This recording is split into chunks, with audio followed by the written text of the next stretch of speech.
Hello, boys and girls. I'm Corporal Figueroa with the Rockdale County Sheriff's Office. I'm here to read you the story today of the true story of the Three Little Pigs. Everybody knows the story of the Three Little Pigs, or at least they think they do. But I'll let you in on a little secret.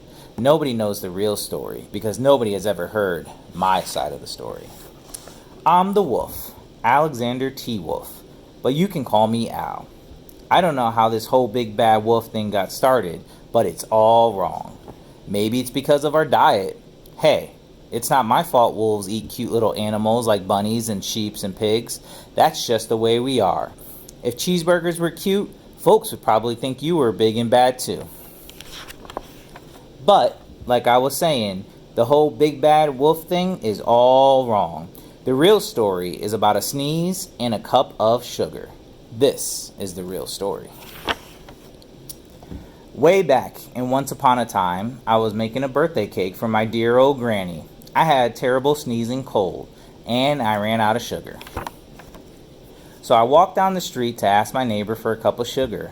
Now this neighbor was a pig, and he wasn't too bright either. He had built his whole house out of straw. Can you believe it? I mean, who in their right mind would build a house out of straw? So of course, the minute I knocked on the door, it fell right in. I didn't want to just walk into somebody else's house, so I called, little pig, are you in? And there was no answer. I was just about to go home without the cup of sugar for my dear old granny's birthday cake, and that's when my nose started to itch. I felt a sneeze coming on. Well, I huffed, and I snuffed, and I sneezed a great sneeze. And you know what? The whole darn straw house fell down.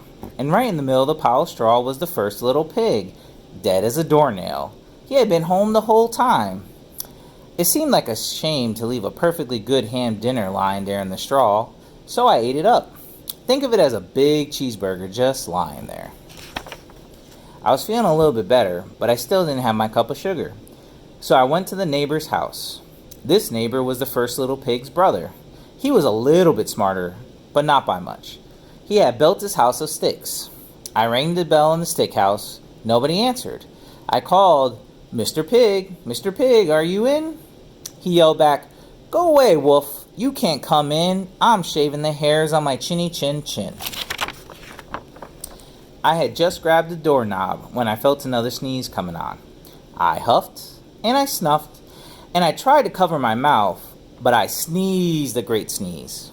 And you're not going to believe it, but this guy's house fell down just like his brother's. When the dust cleared, there was a second little pig, dead as a doornail. Wolf's honor. Now, you know food will spoil if you just leave it out in the open.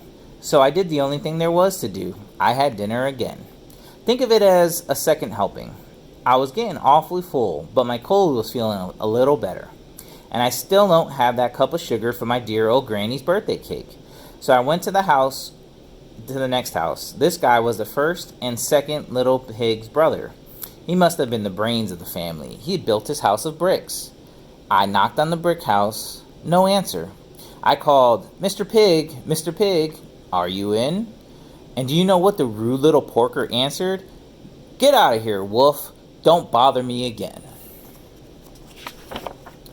Talk about impolite. He probably had a whole sack full of sugar, and he wouldn't even give one little cup for my dear sweet old granny's birthday cake.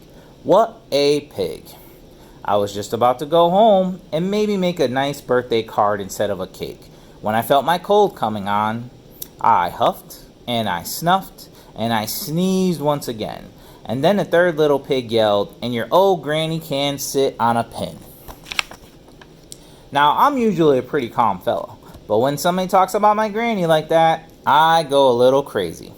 When the cops drove up, of course, I was trying to break down the pig's door, and the whole time I was huffing and puffing and sneezing and making a real scene. The rest, as they say, is history. The news reporters found out about the two pigs I had for dinner. They figured the sick guy going to borrow a cup of sugar didn't sound very exciting, so they jazzed up that story with all that huff and puff and blow your house down, and they made me the big bad wolf. That's it, the real story. I was framed. But maybe you can loan me a cup of sugar.